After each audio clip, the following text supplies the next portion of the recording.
Pada kesempatan kali ini, saya ingin berbagi beberapa tips yang bisa dilakukan ya kalau teman-teman ingin networking atau menambah jejaring kenalan atau pertemanan.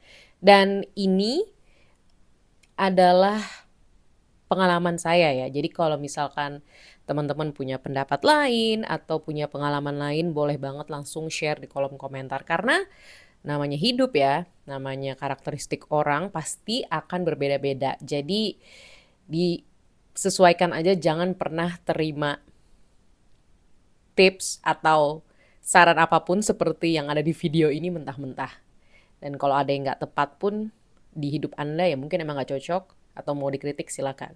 Tapi ini sekali lagi berdasarkan pengalaman dan pengamatan pribadi saya. Jadi saya udah nyatet ya karena takut lupa. Jadi yang pertama adalah ini penting banget belajar. Jadi sebelum memulai berjejaring, menurut saya gak ada salahnya untuk belajar, untuk mencari ilmu terlebih dahulu. Apa sih networking? Kenapa sih kita harus berjejaring? Apakah emang perlu-perlu banget? Ya bisa jadi mungkin kehidupan Anda tidak perlu untuk berjejaring, mungkin. Mungkin Anda adalah orang yang sangat nyaman dengan tidak mempunyai banyak kenalan. Bisa jadi, tapi kalau misalkan Anda ingin menambah kenalan, Anda harus belajar. Belajar untuk berjejaring. Kenapa? Karena untuk berjejaring itu punya ilmunya tersendiri. Tentunya ada keahlian tersendiri dan ada seninya tersendiri. Jujur ya, dulu saya belajar cukup banyak terkait networking dari satu buku yang mungkin teman-teman juga udah baca atau setidaknya pernah dengar. Buku tersebut adalah How to Win Friends and Influence People. Ini sebenarnya jujur ya, saya pribadi tuh pas baca judulnya tuh kayak apaan sih kok memenangkan teman? Menang kan berarti ada kompetisi dong. Terlihat seperti itu ya konotasinya. Terus kayak memengaruhi orang, kayak ngapain kita harus memengaruhi orang sih. Tapi eh, kadang ya buku-buku kayak gini tuh judulnya kita skip aja karena ini tuh emang judul yang digunakan menurut saya untuk menjual buku aja sih. Karena isinya tuh nggak benar-benar memenangkan teman ya. Jadi lebih kepada bagaimana sih kita bisa bertemu teman, bisa menciptakan pertemanan. Intinya sih seperti itu. Jadi bukan soal memenangkan. Terus influence people emang kelihatannya kayak emang kita mau manipulasi. Enggak. Bukan soal manipulasi, tapi lebih ke bagaimana kita mungkin kalau teman-teman jualan atau teman-teman punya sesuatu untuk dikenalkan, itu teman-teman bisa menarik perhatian orang lain untuk setidaknya mendengarkan teman-teman. Jujur, saya pun tentu tidak sempurna dan akan terus belajar, tapi itu inti dari ilmu yang saya dapatkan di sini. Jadi salah satunya ya adalah bagaimana kita mencoba untuk membuat orang lain tertarik dengan kita dan konteksnya belum kenal ya. Jadi hal yang saya ingat banget dapatkan dari sini adalah bagaimana kita tuh benar-benar bisa tertarik pada interest atau kehidupan, mungkin kehidupan profesional atau hobi dari orang lain yang sedang kita ajak ngobrol. Dan beneran penasaran, gak cuma pengen apa dengerin terus kita bales gitu dengan hobi kita. Enggak, karena di sini, di buku ini, dengan tadi yang udah saya sebutkan, kita juga diharuskan untuk punya kemampuan mendengarkan yang baik, mendengarkan secara aktif ya. Jadi sambil berkenalan, kita beneran tahu siapa namanya, terus kalau ternyata orangnya vibe-nya enak, karena kalau vibe-nya nggak enak, kita punya hak dong untuk tidak lama-lama ngobrol. Kalau misalkan ternyata vibe-nya enak dan kita merasa cocok ngobrol, kita harus bisa berbicara tapi juga bisa mendengarkan dengan baik. Jadi nggak cuma kita doang yang ngomong. Kalau kita doang yang ngomong, ya jadinya satu arah dong, ya kan? Dan ataupun kalau ternyata lawan bicaranya cuma satu arah, Ya kita juga jadi cukup tahu aja, bisa jadi dia tuh ternyata cukup narsis mungkin atau emang seneng cerita tentang dirinya aja. Dan dari situ kan kita udah menilai kan. Makanya diperlukan kemampuan untuk bisa mendengarkan secara aktif. Jadi kita bisa meneliti nih secara nggak langsung, nih orang senengnya apa sih kira-kira, asik gak ya untuk dijadikan kenalan atau bahkan ternyata nanti teman di kemudian hari. Seperti itu. Ini buku setahu saya pun ada versi bahasa Indonesianya. Jadi kalau misalkan teman-teman minat untuk baca yang versi Indonesia, ini ada setahu saya. Cuma saya punyanya versi bahasa Inggris. Balik lagi ke kebutuhan teman-teman. Terus yang kedua setelah belajar adalah berani. Iya dong, harus berani. Kalau emang ternyata teman-teman sedang di acara, kayak acara party atau acara apapun lah yang mana teman-teman tuh berada di suatu tempat atau situasi yang teman-teman tuh nggak kenal sama banyak orang di situ tapi mau ajak ngobrol. Untuk memulai itu, untuk ajak ngobrol, untuk ternyata misalkan jadi kenalan ya harus berani. Asli. Emang pasti tidak akan mudah ya untuk memulai keberanian, tapi cara terbaik untuk memulai keberanian adalah langsung melakukannya. Dan ini gabung langsung ke poin ketiga, jangan berekspektasi. Asli deh. Itu tuh ekspektasi ya, itu bisa menghancurkan keberanian teman-teman padahal teman-teman belum melakukan apapun. Kayak misalkan, aduh, kira-kira dia bisa jadi kenalan gue nggak ya? Aduh, beneran bisa jadi temen nggak ya? Jangan. Ya kalau menurut saya ya, kalau emang teman-teman mau mulai networking atau mulai kenalan, ya kenalan aja dulu. Nggak usah punya ekspektasi, mikirin kemana-mana. Apalagi misalkan teman-teman eh, mau kenalan sama, contoh ya, seorang figur publik. Ya ajak aja ngobrol, biasa. Kayak sewajarnya orang biasa aja dan jangan over the top, jangan berlebihan karena gimana pun juga figur publik itu juga sama-sama manusia seperti Anda. Ya bedanya mungkin pekerjaan mereka mengharuskan mereka atau memerlukan mereka untuk hadir di publik dengan lebih sering, dengan lebih banyak. Jadi mereka lebih dikenal. Itu aja intinya, tapi kan sebenarnya pada dasarnya sama-sama manusia, ya kan?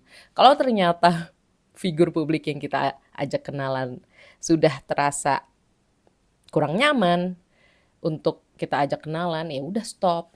Nggak usah ekspektasi apapun karena sekali lagi sifat orang tuh berbeda-beda. Jadi jangan pernah ekspektasi. Kalau mau kenalan ya kenalan aja biasa aja. Kayak misalkan, oh iya halo. Misal ya, misal kalau udah emang ada tujuan kenalan. Halo, terus kalau eh, menurut saya ya udah tanya nama atau misalkan udah sering ikut acara ini ya gitu. Mulailah basa-basi itu dan basa-basi itu tentunya bisa dilakukan dengan lancar. Lanjut ke poin 4, ketika kita bisa membaca situasi atau we know how to read the room. Karena kalau misalkan kita tidak bisa membaca situasi ya, itu tidak akan menjadi perkenalan yang menyenangkan. Baik untuk Anda maupun untuk siapapun yang Anda ingin kenalan. Jadi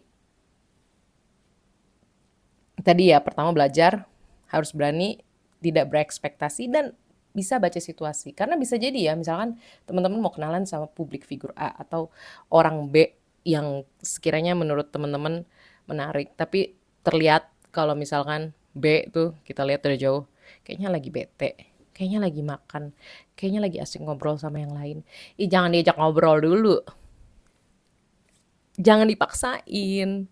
Karena pada dasarnya menurut saya ya untuk membuat sebuah jejaring yang baik ya harus sama-sama di situasi yang enak. Harus di situasi yang bikin orang tersebut juga tertarik untuk berkenalan dengan Anda. Kalau misalkan di situasi kayak gitu lagi sibuk misalkan atau lagi susah ngobrol mungkin, ya jangan dipaksa atuh. Ya. Ya mungkin di hari itu bukan yang saat tepat untuk networking, ya nggak masalah, nanti kan ada acara networking lain. Itu konteksnya kalau di acara langsung ya, offline. Kalau misalkan acara online, kalau misalkan secara online menurut saya ya, yang nomor 4 ini bisa membaca situasi itu bisa diubah dengan bagaimana kita membuat sebuah perkenalan yang baik. Bagaimana kita bisa melihat profil orangnya juga. Ya balik lagi sih ke membaca situasi tadi. Jadi kita pun bisa berkenalan dengan nyaman. Misalnya contoh ini pengalaman dari diri sendiri.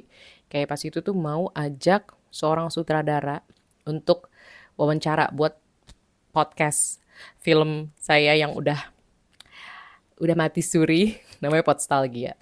Terus tahu nggak apa yang saya lakukan? Saya langsung chat atau DM itu sutradara, terus langsung bilang, halo, eh, halo misalkan ya namanya Edward. Halo Edward, perkenalkan nama saya Novia, saya dari podcast Podstalgia. Saya tertarik untuk mewawancarai Anda terkait film ini karena film ini sedang tayang di ini. Kira-kira apakah bersedia untuk diwawancarai? Karena film Anda sangat menarik dan jelasin kenapa filmnya menarik. Misalkan, iya filmnya sangat menarik karena film ini membahas tentang migrasi. Jadi saya ingin mengobrol dengan Anda terkait ini. Apakah bersedia? Seperti itu. Kan kita tahu orangnya, namanya tentu. Terus kita tahu judul filmnya. Kita tahu filmnya tentang apa. Jadi kita udah bisa melihat karakteristik dari orang yang kita ingin ajak ngobrol. Jadi nggak cuma asal kirim pesan. Enggak, karena beberapa kali ya, saya tuh pernah mendapatkan email atau pesan DM. Kayaknya tuh pesan template aja. Jadi bener-bener kayak, halo Novia, saya dari ini nih, saya merasa podcast Anda bagus, apakah berminat gini. Nggak ada personal-personalnya cuy. Dan kadang kelihatan banget kalau dia tuh cuma ganti nama. Jadi misalkan namanya Hai Abdul, itu diganti, terus spasinya mungkin masih kelihatan ada jarak, dan itu diganti nama saya. Atau bahkan ya, pernah juga namanya salah cuy. Nama salah aja tuh udah nggak enak banget. Jujur deh. Kayak menurut saya pesan yang lebih personal tuh akan lebih diterima dan kemungkinan dibalasnya akan lebih tinggi. Tapi sekali lagi, walaupun sudah berani mengirimkan pesan ya, ataupun kalau konteksnya tadi pertemuan offline udah mengajak ngobrol, ya jangan pernah berekspektasi. Karena kan mungkin kita niatnya emang mau kenalan, tapi mungkin dia nggak ada niatan kenalan apapun, dia lagi mode introvert 100%, jadi harus selalu bisa baca situasi. Dan bagaimana sih cara membaca situasi itu? Itu bisa kita dapatkan menurut saya dan pengalaman saya dari banyak membaca. Gak cuma belajar dari buku ini doang dong, ya kan? Bisa juga nonton video YouTube. Kayaknya banyak deh video YouTube yang ngajarin gimana cara networking. Terus nggak apa namanya nggak malu untuk selalu coba, karena kemampuan ngobrol itu dilatih juga loh seperti otot. Dulu sebelum punya podcast Podstalgia, boro-boro deh saya tiba-tiba random ajak ngobrol orang panjang lebar. Ya sebenarnya udah berani sih, cuma maksudnya nggak seberani ketika saya punya podcast dan sekarang ini. Ketika saya mungkin udah tidak sepunya malu dulu. Jadi kayak bukan asal, maksudnya kayak ibaratnya kalau emang lagi pengen ngobrol, ya ngobrol aja gitu. Dan bisa masuk ke beberapa topik pembicaraan, dan itu tentu aja tidak didapatkan secara instan. Apalagi saya anaknya tuh nggak ada pengalaman formal di radio gitu, atau pengalaman formal kerja seperti sales misalkan. Jadi semua dilatih dengan, ya dengan lingkungan, dengan karya, secara nggak langsung seperti itu. Jadi apapun itu deh, di situasi apapun yang sedang teman-teman punya atau alami. Yang penting intinya belajar sama latihan. Nah, tadi kan udah 4 poin, terus ini kelima, ini menurut saya cukup penting ya. Jadi punya suatu karya atau karir atau hobi atau minat untuk dikenalkan. Ini sebenarnya lebih kepada networking secara tidak secara langsung. Jadi kayak sambil ngobrol, terus kayak tahu orangnya, misalkan suka A gitu. Terus misalkan suka hobi A, terus kita tanya lebih lanjut, abis itu mungkin dia tanya balik, suka hobi apa juga? Oh, saya suka ini. Misalkan saya suka main tenis. Oh iya, suka main tenis. Main tenis itu adalah salah satu contoh, bukan main tenis doang sih, maksudnya olahraga apapun adalah salah satu contoh yang baik untuk perkenalan. Karena perkenalan tuh nggak mesti melulu soal kerjaan loh. Karena nggak semua orang kerja, entah misalkan dia ibu rumah tangga atau mungkin udah hidup dari hasil passive income. Jujur sekarang saya kalau nanya ke orang lain ya, misalkan baru kenalan, hampir pasti nggak pernah nanya kerjaan. Jadi lebih kepada, oh ya kegiatannya apa? Karena nggak pernah tahu, bisa jadi dia baru kena layoff ya kan, bisa jadi dia lagi nganggur. Kadang pertanyaan kayak gitu tuh bisa bikin orang lain merasa nggak enak loh. Dan akhirnya bikin percakapannya tuh, fondasi awalnya tuh agak goyah. Jadi menurut saya sih selalu lebih baik untuk bertanya dengan kayak aktivitas gitu. Atau kayak sehari-harinya ngapain. Karena nggak pernah tahu ya kan. Karena hidup tuh bukan cuma soal karir. Walaupun tadi saya sebut karir ya, itu cuma contoh aja. Karena hidup nggak melulu soal karir. Nggak melulu soal tahta, nggak melulu soal uang. Jujur nggak sedikit orang tuh kayak networking ngelihatnya dari uang aja, ngelihatnya dari apa yang kira-kira dia bisa lakukan ke gue ya. Jangan. Kalau emang mau networking ya tulus aja kenalan. Wah dia misalkan dari perusahaan A pengen kenalan, nah udah, menurut saya sih itu. Nanti ketika emang teman-teman ada sesuatu, misalkan ada yang pengen dijual ya, atau mungkin pengen ajak kerjasama, kan bisa nanti, menurut saya ya. Atau kalaupun emang ada yang bisa dijual, ya silakan aja kasih. Iya saya juga ada ini, mungkin kalau misalkan minat, nanti saya email boleh nggak? Tapi kan itu hak mereka lagi untuk bisa atau mau merespons Anda atau enggak. Jadi balik lagi ke poin tidak atau jangan berekspektasi. Oke. Terus yang keenam, berarti harusnya 6 poin ya. Yang keenam, ini menurut saya lumayan mirip kayak jangan berekspektasi, tapi saya jadikan poin terpisah karena cukup penting. Yang keenam menurut saya ya, berdasarkan pengalaman saya juga, ya betul hidup memang di beberapa bagian tuh terasa kayaknya cukup transaksional ya, jadi harus ada timbal balik. Tapi menurut saya kalau emang beneran mau networking, jangan deh ngarep ada timbal balik, bener deh. Iya hidup take and give, bener. Tapi kalau misalkan kita mau kenalan sama orang dengan langsung punya tujuan, oh dia kan kerja di sini, gue mau kenalan karena nanti gue jadi punya kenalan di sini, haha. Jangan, menurut saya sih jangan. Karena kalau misalkan kayak gitu ya, menurut saya kenalannya jadi nggak tulus, jadi nggak enak untuk jangka panjang. Kalau menurut saya ya, kalau emang kenalan, walaupun emang punya intensi tertentu, ya yang tulus aja. Gak ada ekspektasi, balik lagi ke tadi. Gak usah apa-apa transaksional, ngapain.